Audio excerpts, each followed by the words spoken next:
I'm doing this really deep program right now in coaching, and it's really propelling me to wanting to tell you guys some truths about being in veterinary medicine that might potentially hurt your feelings.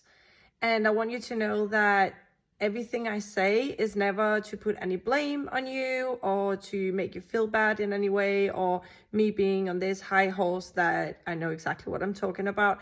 This is just truth that I think that if you can realize them and accept them and work on this, I think you could be so much happier in VetMed than you might potentially be right now.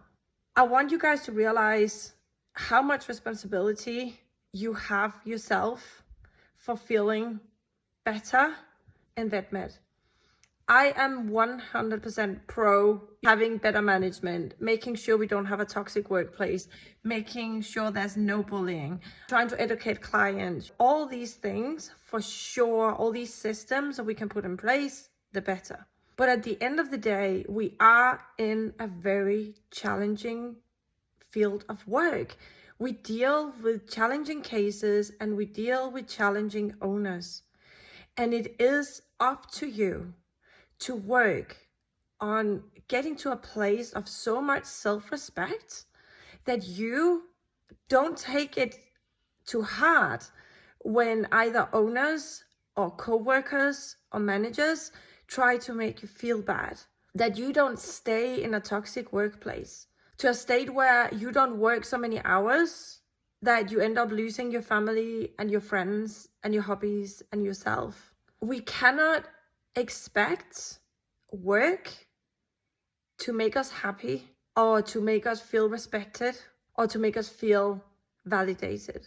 When that happens, that is ace. I love nothing more than having a coworker or an owner come up to me and say, thank you, you did amazing, and all that, and having the chocolates but I cannot rely on that for me to feel happy and content and calm. That has to come from within. And I know nobody teaches us this. And that's why I am here, and so many other coaches out there are trying to help you see this.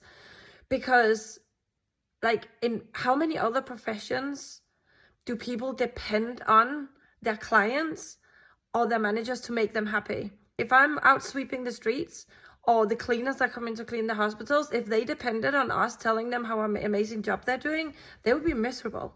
I want you to realize that there is so much you need to do with yourself, that you need to also, most of all, make sure you have set up a support system at home that you can come home to. Work is not the be all end all. When you come home, you have your family, you have friends, you have pets, whatever you need to support you and to be there for you when you're really struggling. Because work cannot give you that. It's not its job. And we are in a challenging profession, so you cannot expect to turn up every day and every day to be a dance on roses. I also want to say that we are incredibly privileged to be working in something that we have always wanted to do. There's a lot of people that don't get to this place, that are incapable of studying for finances or where they are, where they've grown up, or family issues. And the fact that we're able to work as vets, for me, I think it's a huge privilege. And I want you to try and come back to that and remember that when you're feeling crap, and try and come back to the gratitude for being able to work in something that you really, really love to do, or at least that love to do when you started studying it. Because as much as I know we all work very hard to get here, it's not a privilege as in it was just given to us, but it's still a privilege to be able to work in this profession. And that doesn't mean that it is nice and cuddling kitties and puppies every day. We have chosen a profession that is very emotionally challenging, and it is our responsibility to make sure that we are in a place where we can handle it. Again, caveat, I'm not saying that toxic workplaces, horrible management, and bullying is our responsibility. I am saying that you need to get to a place where you feel grounded and have enough self-respect that you can recognize when something is not good for you and protect yourself like you would protect your child or your cat or your dog. That's the place I want you to get out. That's the place I am now. And now I think back to the situations, some of the situations I have been in and how I handled them and how little respect I had for myself and how little I protected myself and what I just put up with. And why did you do that? I don't want you to be in that place. I want you to realize that you need support systems, that you need to work on your emotional and mental health yourself so you can be strong enough to withstand this stuff that's just going to happen, because everybody are not going to be there to validate you, to appreciate you, to love you and tell you how great you are, right? That is something that you have to work on within yourself. And there's help out there. I'm here to help you.